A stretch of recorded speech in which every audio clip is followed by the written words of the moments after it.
రాష్ట్రానికి నూతన ఇన్ఛార్జిగా మీనాక్షి నటరాజన్ గారు రావడం, వారి గురించి మీకు తెలుసు. అతి సామాన్యమైన పరిస్థితుల నుంచి వారు ఢిల్లీ యూనివర్సిటీ ఎన్నికల్లో కావచ్చు, నేషనల్ ఎన్ఎస్యుఐ అధ్యక్షురాలుగా కావచ్చు, పార్లమెంట్ సభ్యురాలుగా కావచ్చు, ఏఐసిసి ఇన్ఛార్జ్ జనరల్ సెక్రటరీగా తెలంగాణ రాష్ట్రానికి రావడం, కార్యకర్త మనసు ఎరిగిన నాయకురాలు మీనాక్షి నటరాజన్ గారు. ఆమె నాయకులకు నాయకురాలు కాదు, ఆమె కార్యకర్తలలో ఒక కార్యకర్తగా, కార్యకర్త యొక్క ఆలోచన విధానం ఏ విధంగా ఉంటుందో తెలిసిన వారు రావడం ద్వారా తెలంగాణ రాష్ట్రంలో పార్టీ జెండా మోసిన కార్యకర్తలకు మంచి రోజులు రాబోతున్నాయి. రేపు ప్రభుత్వంలో కానీ పార్టీలో కానీ వాళ్ళని భాగస్వాములను చేయడానికి చాలా మంచి జరగబోతుందని చెప్పి నేను సంపూర్ణంగా విశ్వసిస్తున్నాను. అదే సందర్భంలో ప్రతిపక్షాలకు సంబంధించి ప్రధానంగా నిన్నమన్న కేంద్ర ప్రభుత్వం నుంచి రావాల్సిన అనుమతుల విషయంలో కిషన్ రెడ్డి గారు మాట్లాడుతున్న విధానం చూస్తుంటే, కిషన్ రెడ్డి గారు ఏదో మోడీ గారు గుజరాత్ నుంచి మొత్తం అంతా మనకేదో రైళ్లలో, విమానాలలో, లారీలలో నోట్ల కట్టలు పంపిస్తున్నట్టుగా ఆయన తెగ బాధపడిపోతున్నాడు. మోడీ గారిని అడిగి ప్రజలకు హామీ ఇచ్చిండని, ప్రజలను అడిగి ప్రజలకు హామీ ఇచ్చినాం. మోడీ గారి ఆస్తి మేము అడగడం లేదు కిషన్ రెడ్డి గారు, మీ ఆస్తి కూడా మేమేం అడుగుతలేం.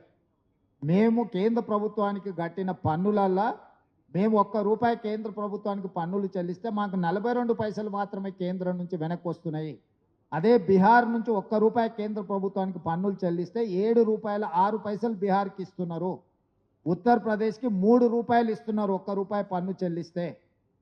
బీహార్కు, ఉత్తరప్రదేశ్కు ఇస్తున్న ప్రాధాన్యత తెలంగాణ రాష్ట్రానికి ఇవ్వడం లేదు. ఈరోజు మీరు అడ్డపడడం వల్లనే మెట్రో రైలు ఆగింది. మెట్రో రైలు నిర్మించడానికి మీ దగ్గర డబ్బులు ఉన్నాయంటున్నాడు. అంటే ఆయన ఉద్దేశం ఏంది? మెట్రో రైలు కట్టొద్దనే కదా. మూసీకి ఈరోజు నిధులు అడిగితే అవహేళన చేస్తున్నాడు, అడ్డుపడుతున్నాడు. మూసీలో పోయి ఆయన నిద్ర చేస్తా అంటున్నాడు. మరి గుజరాత్లో సబర్మతి నదిని వాళ్ళు ప్రక్షాళన చేసుకోవచ్చు, ఉత్తరప్రదేశ్లో గంగా నదిని వాళ్ళు ప్రక్షాళన చేసుకోవచ్చు.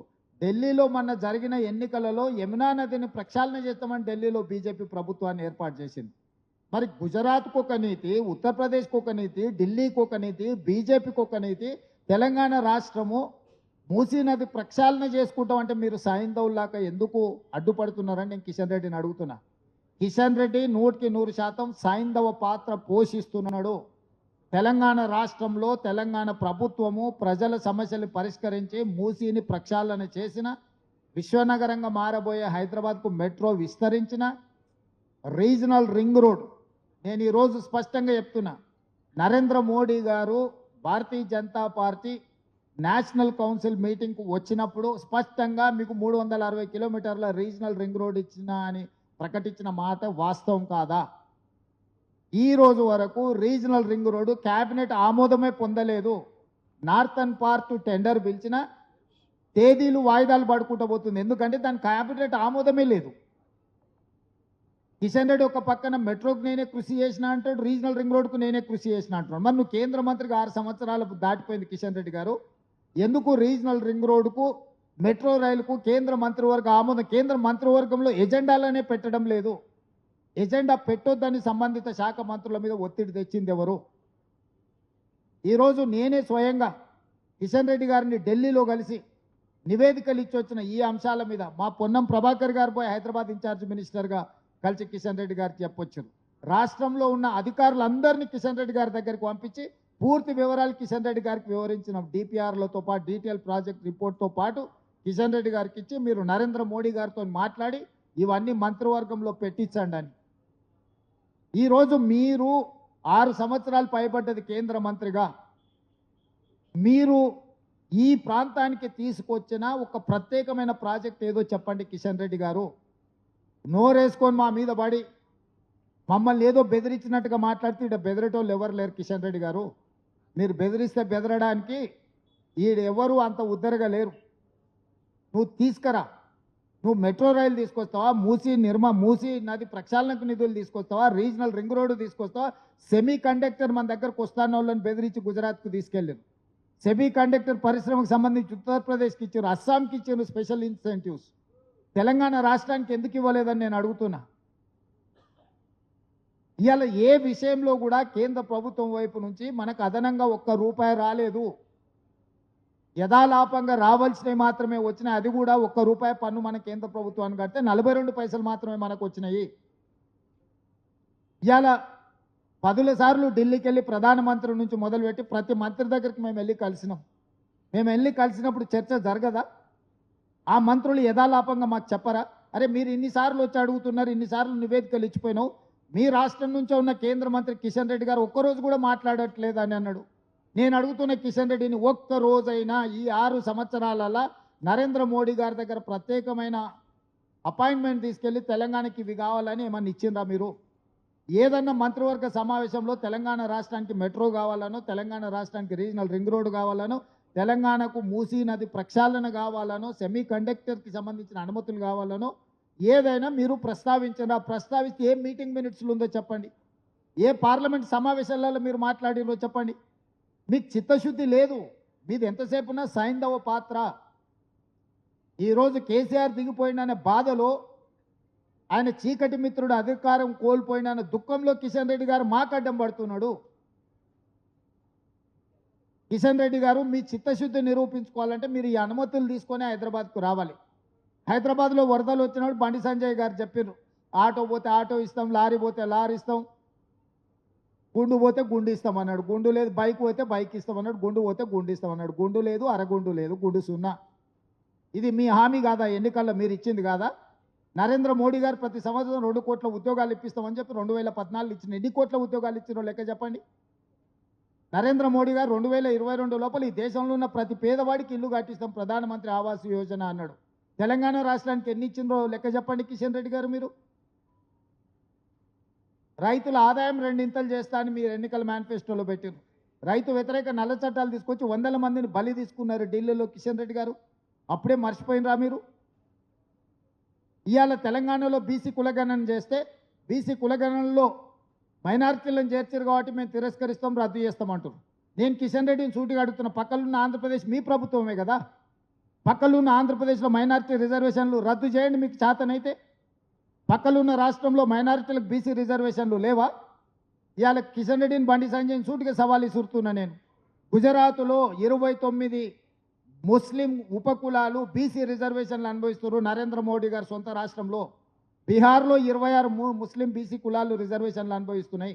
ఉత్తరప్రదేశ్లో ఉన్నాయి, మధ్యప్రదేశ్లో ఉన్నాయి, మహారాష్ట్రలో ఉన్నాయి. మీ ఏలుబడిలో ఉన్న ప్రభుత్వాలు, మీ రాష్ట్ర ప్రభుత్వాలలో బీసీ రిజర్వేషన్లు ముస్లిం మైనారిటీలకు వస్తున్నాయి. మండల్ కమిషనే రికమెండ్ చేసింది బీసీ ఉపకులాలలో మైనారిటీలు ఉన్నారు అని. దూదేక్లా, నూర్ భాష ఇట్లాంటివి చాలా మైనారిటీ ఉపకులాలు ఈరోజు బీసీ రిజర్వేషన్లు ఉన్నాయి. ఈరోజు కులగణన జరిగితే మీరు అధికారం కోల్పోతుందనే దుఃఖంలో కిషన్ రెడ్డి గారు ఈరోజు అడ్డం పడుతున్నాడు బీసీ కులగణన మీద. ఇన్ని మాటలు మాట్లాడుతున్నారు. మా మిత్రుడు కృష్ణమాదిగని పాపం కౌగిలించుకున్నారు, బాగానే ఆయనను వినియోగించుకున్నారు ఎన్నికలలో. మరి ఆంధ్రప్రదేశ్లో మీ ప్రభుత్వం ఉంది కదా, ఎందుకు ఏబిసిడి వర్గీకరణ చేయట్లేదు? మాదిగ ఉపకులాలు ఒకనాడు ఆంధ్రప్రదేశ్ తెలంగాణ ఉమ్మడి రాష్ట్రము, ఆ రోజు మాదిగ ఉపకులాలు వర్గీకరణ అమలు జరిగింది కదా. ఈరోజు తెలంగాణలో మేము అమలు చేయడానికి అన్ని నిర్ణయాలు తీసుకున్నాం. ఆంధ్రప్రదేశ్లో మీ ప్రభుత్వం ఉన్న దగ్గర ఎందుకు తీసుకోలేదు కిషన్ రెడ్డి గారు? ఇది మాదిగలకు చేస్తున్న ద్రోహం కాదా? పక్క రాష్ట్రంలో మీరు బీసీలకు ఇస్తున్న 4% రిజర్వేషన్ మీరు రద్దు చేస్తారా? మీకు చిత్తశుద్ధి ఉందా? నీకు ధైర్యం ఉన్నదా కిషన్ రెడ్డి? ఆంధ్రప్రదేశ్కి వెళ్ళి చంద్రబాబు నాయుడును డిమాండ్ చేసి మైనారిటీలకు ఇస్తున్న 4% రిజర్వేషన్ ఆంధ్రప్రదేశ్లో రద్దు చేయించినా నువ్వు? అంటే కేవలం భావోద్వేగాలను రెచ్చగొట్టి రాజకీయ ప్రయోజనం పొంది పబ్బం గడుపుకోవాలనే ప్రయత్నం తప్ప చిత్తశుద్ధి ఎక్కడుంది కిషన్ రెడ్డికి? కేంద్రంలో మా ప్రభుత్వం ఉంది కాబట్టి మేము బెదిరిస్తామని అనుకుంటున్నట్టున్నాడు కిషన్ రెడ్డి గారు. ఈ విధానం ఎక్కువ కాలం నడవదు కిషన్ రెడ్డి గారు. చాలామంది ఇట్లా వచ్చిండ్రు పోయిండ్రు బెదిరించిన వాళ్ళు. ఇవాళ మేము రాష్ట్ర ప్రభుత్వంగా ఓ బాధ్యత కలిగిన ముఖ్యమంత్రిగా ప్రధానమంత్రులను కేంద్ర మంత్రులను కలిసి రాష్ట్రానికి రావాల్సిన నిధుల మీద అనుమతుల మీద మేము ప్రయత్నం చేస్తున్నాం. ఒక్కరోజన్నా నువ్వు తోడొచ్చినవా? ఒక్కరోజన్నా మా ఎంబడి వచ్చి అవును నేను కిషన్ రెడ్డి ఇంటికి స్వయంగా ఢిల్లీలో వెళ్ళి రాష్ట్రానికి ఏమేం కావాలో నేను వారికి చెప్పి వివరించి వచ్చిన. చాలా సందర్భాల్లో ఎదురుపడ్డప్పుడు నేను వారికి విజ్ఞప్తి చేసిన. ఇంత గొప్ప అవకాశం హైదరాబాద్ నగరంలో మెట్రో విస్తరించడం. ఒకరోజు దేశంలో ఢిల్లీ మొదటి స్థానం ఉంటే హైదరాబాద్ రెండో స్థానం ఉండే కాంగ్రెస్ పార్టీ కట్టిన మెట్రో. ఇవాళ మెట్రో 9వ స్థానానికి పడిపోయింది. ఇవాళ తమిళనాడుకు స్టాలిన్కు మెట్రో అనుమతి వస్తుంది, తెలంగాణకు మాత్రం రాదు. నిర్మలా సీతారామన్ గారు తమిళనాడుకు మెట్రోకు అనుమతి ఇప్పిస్తుంది, కిషన్ రెడ్డి గారు మాత్రం తెలంగాణకి ఇవ్వరు. కేవలము కిషన్ రెడ్డి గారు అడ్డుపడడం వల్లనే తెలంగాణకు తీరని అన్యాయం జరుగుతుంది. కిషన్ రెడ్డి గారికి చిత్తశుద్ధి ఉంటే అన్ని వివరాలు ఇచ్చినాం, అధికారులు కూడా కలిసి వచ్చిండ్రు. మళ్ళీ కావాలంటే నేనే స్వయంగా వచ్చి ప్రధానమంత్రి గారికి ఇచ్చిన వివరాలు అన్నిటిని కూడా డీటెయిల్ ప్రాజెక్టు రిపోర్ట్తో సహా నేను కిషన్ రెడ్డి గారికి ఇస్తా. ఎప్పటిలోగా తెలంగాణకి ఇవన్నీ అనుమతులు తెస్తాడో కిషన్ రెడ్డి గారు తెలంగాణ ప్రజలకు జవాబు చెప్పాలి. జవాబు చెప్పకుండా మేము బెదిరించి బతుకుతామంటే అది కుదరదు. బలహీన వర్గాల కోసం మేము చేస్తున్న ప్రయత్నం, ఎస్సీ ఉపకులాలకు సంబంధించిన విషయంలో మేము చేస్తున్న ప్రయత్నాన్ని మీకు అభినందించడం ఇష్టం లేకపోవచ్చు. ఒక్క రోజన్నా కిషన్ రెడ్డి గారు, కేసీఆర్, హరీష్, కేటీఆర్ కులగణనలో పాల్గొనలేదు. కిషన్ రెడ్డి గారు డిమాండ్ చేసిండా అండి? బీఆర్ఎస్ను ఓడిస్తామని ప్రగల్భాలు పలుకుతున్న కిషన్ రెడ్డి గారు కులగణనలో కేసీఆర్, కేటీఆర్, హరీష్ను పాల్గొనమన్న డిమాండ్ మీరు ఎందుకు చేయలేదు? వాళ్ళు మొదటి రోజు చెప్తారు, రెండో రోజు నువ్వు చెప్తావు.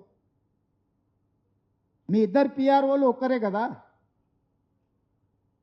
ఇప్పుడు కూడా ఈరోజు 28 తారీఖు, ఇంకా 12 గంటల వరకు టైం ఉంది. కిషన్ రెడ్డి గారు విజ్ఞప్తి చేయాలి కదా కేసీఆర్కు, కులగణనలో చేరండి, కులగణనలో చేరడం ద్వారా మనం బలహీన వర్గాలకు అండగా నిలబడతామని ఎందుకు చెప్తలేడు కిషన్ రెడ్డి గారు? ఎందుకు డిమాండ్ చేస్తలేరు? బండి సంజయ్ గారు ఎందుకు డిమాండ్ చేస్తలేరు? అంటే వాళ్ళని డిమాండ్ చేయరా? కేవలం కాంగ్రెస్ పార్టీని చేసిన వాళ్ళనే తిడతారా మీరు?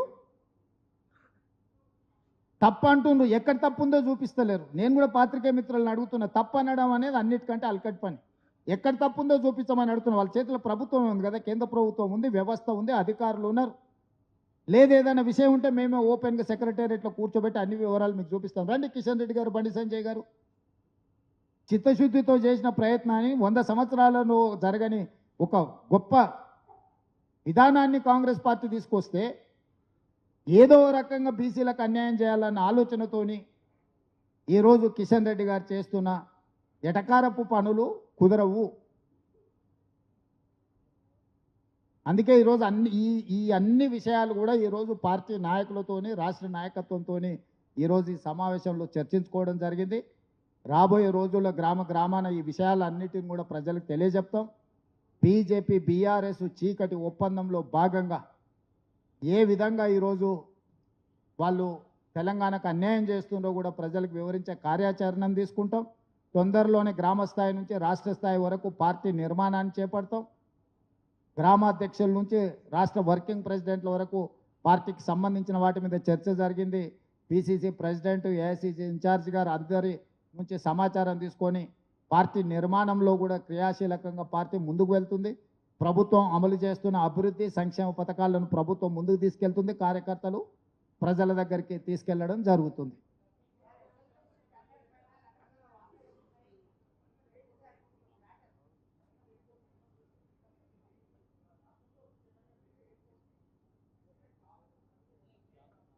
అంటే నాకు అర్థం కాలే రాహుల్.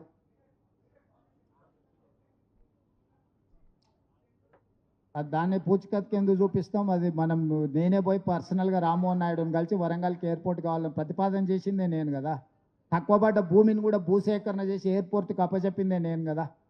వరంగల్కి ఔటర్ రింగ్ రోడ్డు, వరంగల్కి ఎయిర్పోర్ట్ ఇచ్చిందే నేనే, భూమి ఇచ్చింది నేనే, భూసేకరణను క్లియర్ చేసిందే నేనే. కేంద్ర ప్రభుత్వానికి వెళ్ళి పదే నివేదికలు ఇచ్చి నిపుణులను తీసుకొచ్చి మొత్తం సర్వే చేపించి రిపోర్ట్ సబ్మిట్ చేసిందే నేను వచ్చినాకనే కదలికి వచ్చింది. చంద్రశేఖరరావు 10 సంవత్సరాలు వరంగల్కి ఎయిర్పోర్ట్ రావాలని, వరంగల్కి ఔటర్ రింగ్ రోడ్ ఉండాలని, వరంగల్కి అండర్ గ్రౌండ్ డ్రైనేజీ ఏర్పాట్లు చేయాలని ఏది చేయలేదు. కాంగ్రెస్ ప్రభుత్వం వచ్చినాక మేము చేస్తున్న పదే మీరు ఢిల్లీకి ఎందుకు వెళ్తున్నారని అడుగుతుండు కదా హరీష్, కేటీఆర్.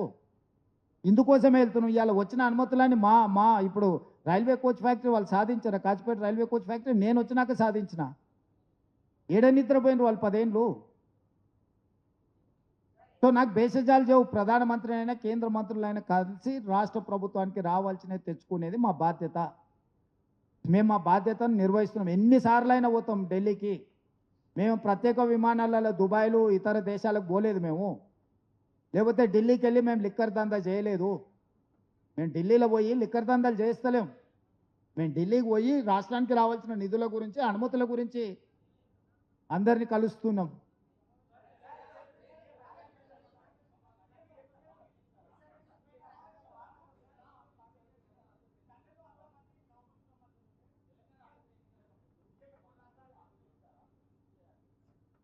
ఇది ప్రభాకర్ అదే చెప్తున్నా, ఆయన విచిత్ర వాదన చేస్తుండు. మెట్రో రైలు అనేది ఆయనని అడిగేది ఏంది? ఆయన ఇంట్లోకి వెళ్ళి ఇస్తున్నా నేను అదే అడుగుతున్నా. ఆయన అనుమతి అడిగేది ఏంది?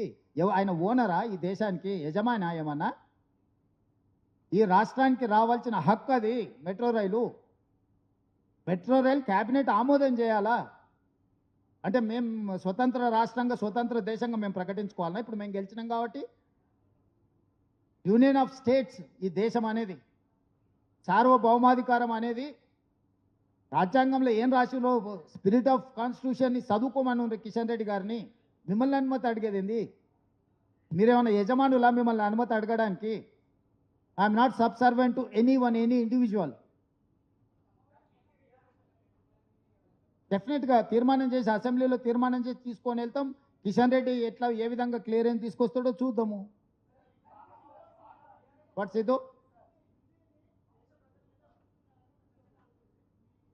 ఖచ్చితంగా ఇది. ఇప్పుడు భాష అనేది ఇష్టంతో నేర్చుకునేది. భాష అనేది తీసుకొచ్చి రుద్దితే ఎవరు ఊరుకోరు. ఎవరి భాష వాళ్ళకు మాతృభాష ముద్దు. అందుకే ఈ మధ్య నిన్నగాక మొన్న ఆదేశాలు ఇచ్చిన మీరు చూసి ఉండొచ్చు. తెలుగు భాషను ఖచ్చితంగా నిర్బంధంగా అన్ని పాఠశాలలలో అమలు చేయాల్సిందని రాష్ట్ర ప్రభుత్వం నిర్ణయం తీసుకుంది. మేము ఈ మధ్యకాలంలో ఇచ్చిన జీవోలు కూడా వ్యవసాయ శాఖకు కానీ ఇతర శాఖలకు సంబంధించిన ప్రధానమైన జీవోలు కూడా మేము తెలుగులోనే ఇస్తున్నాం. తెలుగు భాషను పరిరక్షించుకోవాల్సిన బాధ్యత మన మీద ఉంది. ఇది ప్రాచీనమైన భాష. తెలుగు భాష కనుమరుగు అవ్వడాన్ని ఏమాత్రం ఒప్పుకోము. యూపీఎస్సీ పరీక్షలను కూడా తెలుగులో నిర్వహించాలని డిమాండ్ చేసినాము. కాంగ్రెస్ పార్టీ ప్రాంతీయ భాషలకు అత్యంత ప్రాధాన్యత ఇస్తుంది. వివిధ భాషల వివిధ సంస్కృతుల సమ్మేళనమే భారతదేశము. ఒక భాషను ఒక సంస్కృతిని ఇతరుల మీద రుద్ది రాజకీయ ప్రయోజనం పొందాలని ఎవరని చూస్తే అది కుదరదు. ప్రజలు తిరస్కరిస్తారు. అదేవిధంగా డీలిమిటేషన్ గురించి సీట్లు ఏం తగ్గవు అంటుడు. అంటే ఏం పెంచననే కదా? లాజిక్ అర్థమవుతుందా మీకు? ఈరోజు అమిత్ షా గారు ఉన్నాయి ఏం తగ్గవు అంటుండు. ఉన్నాయి ఎందుకు తగ్గుతావా? సీట్లు నువ్వు పెంచేది ఉంటే ఆ ప్రపోర్షనేట్గా ప్రోరేటా ప్రకారం సౌత్ రాష్ట్రాలకి ఎంత పెంచుతావో చెప్పట్లేదు కదా. What is your terms of reference? Population బేసిసా, ప్రోరేటా బేసిసా, ఏం బేసిసో చెప్పకుండా తగ్గవు అని ఎట్లా చెప్తాడు అమిత్ షా గారు?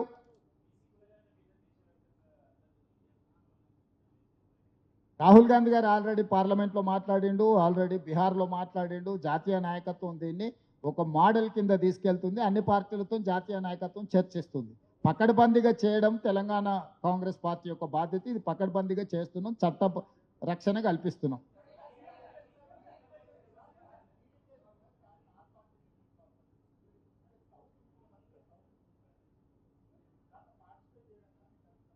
హండ్రెడ్ పార్టిసిపేట్ చేస్తాం. ఆ ఇష్యూను మొట్టమొదటి నుంచి లేవనెత్తుతున్నదే నేను.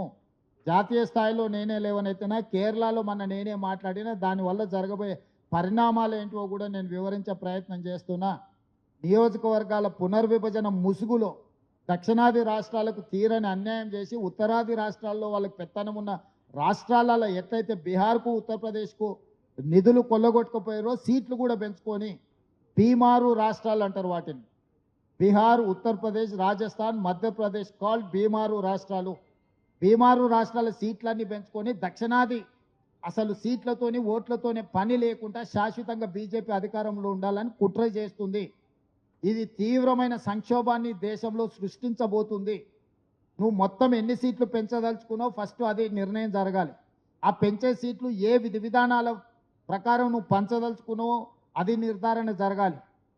ఇవాళ ఒకవేళ 50% సీట్లు పెంచదలుచుకున్నప్పుడు ఉత్తరప్రదేశ్లో ఉదాహరణకి 80 సీట్లు ఉంటే 120 సీట్లు ఆడ వచ్చినాయి అనుకోండి, 40 యాడ్ అయ్యి. తెలంగాణలో 17 ఉన్నప్పుడు 9 యాడ్ అయ్యి 26 సీట్లు తెలంగాణలో పెరగాలి. ప్రపోర్షనేట్గా పెరగాలి.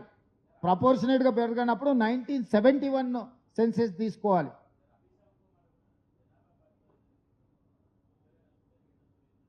కొత్తగా తీవ్రమైన నష్టం జరుగుతుంది. జనాభా నియంత్రణ చేయడానికి కేంద్ర ప్రభుత్వం పిలిపించింది. దక్షిణాది రాష్ట్రాలు జనాభా నియంత్రణను పాటించినాయి. దాంతో దక్షిణాది రాష్ట్రాలలో జనాభా పూర్తిగా తగ్గిపోయింది ఆర్ స్టెబిలైజ్ అయింది. ఉత్తరాది రాష్ట్రాలలో కేంద్ర ప్రభుత్వం ఇచ్చిన ఆదేశాలను పాటించకుండా జనాభా విపరీతంగా పెరిగింది. జనాభా ప్రాతిపదికన తీసుకోవడం అనేది కుట్ర. సీట్ల ప్రాతిపదికన ప్రోరేటా ప్రకారం పెంచాలి. మేము కేంద్ర ప్రభుత్వం ఇచ్చిన సూచనలు పాటించినందుకు మమ్మల్ని శిక్షించాలని కేంద్ర ప్రభుత్వం అనుకుంటే అది ఒక తిరుగుబాటుగా మారుతుంది. దాంట్లో ఊరుకునే సమస్యనే లేదు. వాళ్ళు దక్షిణాది రాష్ట్రాల్లో నిర్వీర్యం చేయాలని, ఆర్థికంగా రాజకీయంగా నిర్వీర్యం చేయాలని బీజేపీ కుట్ర పన్నుతుంది. ఎందుకంటే బీజేపీకి దక్షిణాది రాష్ట్రాలలో స్థానం లేదు కాబట్టి వాళ్ళకి స్థానం లేని రాష్ట్రాలకు కేంద్రంలో వాటా ఉండొద్దు అనే ఒక కుట్రతోని వాళ్ళు ముందుకు వస్తున్నారు. ఆ కుట్రను ఖచ్చితంగా తిప్పికొడతాం. ఇక వాళ్ళు రాష్ట్రంలో లేనట్టే లెక్క, లేనోళ్ళు లేనట్టే ఏముంటుంది. ఏమన్నా పుస్తకం రాసుకోనండి.